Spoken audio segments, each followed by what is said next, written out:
Hey everyone, welcome back to the channel. In today's video, I will show you exactly how to make a private server in Steal a Brainrot on Roblox on your PC and mobile. So this particular thing lets you play alone, invite your friends and record your videos without any kind of random players bothering you. So first of all, you need to come here on roblox.com. Then you need to simply log in into your account first if you haven't already.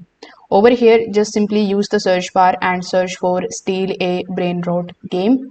After searching for it, when you click on it, you will be landed here on this page where you are going to see a bunch of different information about this particular game.